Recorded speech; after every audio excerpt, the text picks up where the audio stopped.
Hello friends, welcome back to our channel. আজকে আমি তোমাদের বানিয়ে দেখাবো কাঁচা মটরের কাচুরি রেসিপি।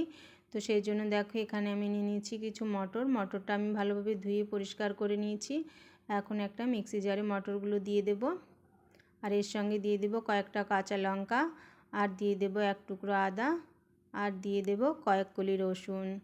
এখন আমি এর মধ্যে সামান্য জল দিয়ে দেব। জল দিয়ে একটা স্মুথ পেস্ট তৈরি করে নেব। তো দেখো পেস্টটা আমার তৈরি হয়ে গেছে। আমি এই ধরনের পেস্টটা তৈরি করেছি। তো এখন আমি নিয়ে নিয়েছি এক বাটি ময়দা, আর ওই বাটি মেপে আমি দিয়ে দিচ্ছি হাফ বাটি সুজি, আর দিয়ে দেব স্বাদ মতো লবণ, আর দিয়ে দিচ্ছি কিছু আজওয়াইনটা আমি এভাবে হাতে ডলে দেব যাতে এর ফ্লেভারটা খুব ভালোভাবে আসে। আর এখন দিয়ে দিচ্ছি একটু সাদা তেলটা দিয়ে আমি ময়দাটা ভালোভাবে ময়াম দিয়ে নেব। তো ময়দাটা ময়াম দেওয়া হয়ে গেলে এভাবে মুট করে দেখতে হবে, যদি একটা ডেলার আকৃতি নেয় তাহলে ভাবে ময়ামটা সুন্দরভাবে দেওয়া হয়েছে। তো এখন আমি অল্প অল্প জল দিয়ে একটা ডো তৈরি করে নেব। যেরকম আমরা রুটি পরোটার জন্য ডো তৈরি করি তার থেকে একটু নরমই ডোটা তৈরি করতে হবে, কেননা এতে সুজি দেওয়া আছে, সুজিটা পরে ফুলে যাবে। তো দেখো ডোটা আমার তৈরি করা হয়ে গেছে। এখন উপর থেকে একটু সাদা তেল মাখিয়ে আমি 30 মিনিটের জন্য এটা রেস্টে রেখে দেব, যাতে সুজিটা খুব ভালোভাবে ফুলে যায়। তো এখন একটা ঢাকনা দিয়ে আমি ঢেকে রেখে দেব। এদিকে আমি গ্যাস অন করে গ্যাসে কড়াই বসিয়ে দেব, আর কড়াইতে দিয়ে দেব সরষের তেল। তেলটা ভালোভাবে গরম হয়ে গেলে আমি ফোড়নে দিয়ে দেব কয়েকটা গোটা জিরেটা ভালোভাবে ফুটে গেলে আমি কেটে রাখা পেঁয়াজ দিয়ে দেব। পেঁয়াজটা একটু লাল লাল করে ভালো করে ভেজে নেব যতক্ষণ না পেঁয়াজের কালারটা একটু চেঞ্জ হচ্ছে। তো দেখো পেঁয়াজের কালারটা চেঞ্জ হয়ে এসছে। এখন আমি যে পেস্টটা বানিয়েছিলাম মটরের, ওই পেস্টটা দিয়ে দেব। তো পেস্টটা দিয়ে আমি পেঁয়াজের সঙ্গে ভালোভাবে মিশিয়ে নেব। এভাবে নাড়িয়ে চাড়িয়ে আমাকে একটা শুকনো ডো তৈরি করে নিতে হবে। তো ভালোভাবে নাড়িয়ে চাড়িয়ে এখন আমি এর মধ্যে কিছু মশলা দিয়ে দেব। তো দিয়ে দিচ্ছি স্বাদ মতো লবণ, দিয়ে দেবো সামান্য হলুদ গুঁড়ো, সামান্য লঙ্কা গুঁড়ো, একটু জিরে গুঁড়ো, আর সামান্য ধনে গুঁড়ো। এখন সব কিছু মশলা আমি এই পেস্টটার সঙ্গে মিশিয়ে নেব, আর এভাবে নাড়িয়ে চাড়িয়ে আমি পুরটা তৈরি করে নেব। তো এখন আমি একটু গরম মশলা গুঁড়ো দিয়ে দিচ্ছি। গরম মশলা গুঁড়োটা দিয়ে এইভাবেই নাড়িয়ে আমি সব কিছু ভালোভাবে মিশিয়ে নেব, আর এভাবে নাড়াতে হবে যাতে পোড়া না লেগে যায়। আর দেখো পুরটা আমার শুকিয়ে এসছে।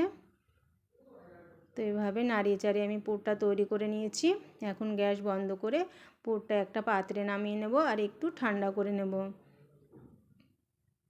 তো এখন এই সামান্য গরম অবস্থায় কিছু ধনেপাতা কুচি দিয়ে দেব, যাতে এর ফ্লেভারটা খুব সুন্দর পুরটার সঙ্গে আসে। তো এইভাবে ধনেপাতাটা একটু হালকা হাতে মাখিয়ে নিলাম, আর একটু ঠান্ডা করে নেব।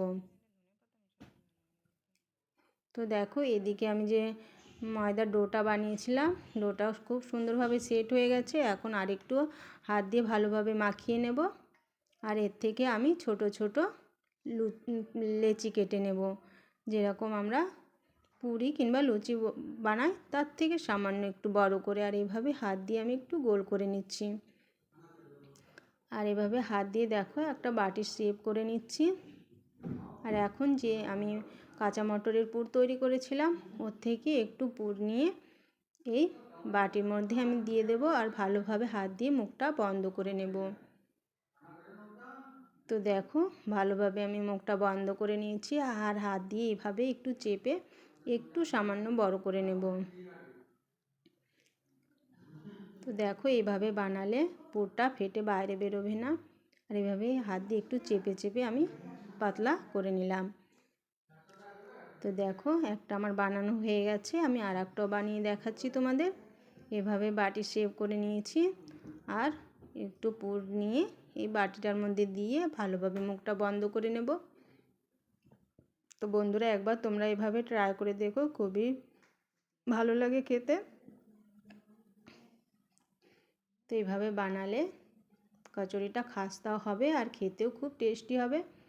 তো দেখো আমি আর একটাও বানিয়ে দেখালাম। তো এইভাবে আমি এক এক করে সব কচুরিগুলো বানিয়ে নেব। এই কচুরিটা আপনারা চাইলে চায়ের সঙ্গেও খেতে পারো কিংবা সকাল বিকেল নাস্তা হিসেবেও খেতে পারো। তো এদিকে আমি আগের থেকে গ্যাসে তেল বসিয়ে দিয়েছিলাম, তেলটা হালকা গরম হয়ে এসছে। এখন আমি এক এক করে কচুরিগুলো দিয়ে দেব তেলের মধ্যে। আর গ্যাসের ফ্লেমটা লোতেই রাখবো। হাইতে রাখলে বাইরে থেকে কালার তো এসে যাবে কিন্তু ভেতরটা কাঁচাই থেকে যাবে। তো আমি লো আঁচেই এই কচুরিগুলো ফ্রাই করে নেব। তো দেখো এক সাইড ফ্রাই হয়ে গেছে, আমি উল্টে অপর সাইডটাও ফ্রাই করে নিচ্ছি। তো বন্ধুরা রেসিপিটা যদি তোমাদের ভালো লাগে তাহলে একটা লাইক শেয়ার কমেন্ট করো। আর চ্যানেলে নতুন হলে প্লিজ চ্যানেলটিকে সাবস্ক্রাইব করে দিও। আর যারা আগে থেকেই সাবস্ক্রাইব করে রেখেছো তাদের অসংখ্য ধন্যবাদ। তো দেখো কচুরিগুলো আমার ফ্রাই করা হয়ে গেছে, এখন একটা প্লেটে আমি নামিয়ে নিচ্ছি। আর বাকি কচুরিগুলো আমি ওই একইভাবে ফ্রাই করে নেব। তো দেখো বাকি কচুরিগুলো আমার ফ্রাই করা হয়ে গেছে, এখন আমি ওগুলোকে একটা প্লেটে নামিয়ে নিচ্ছি।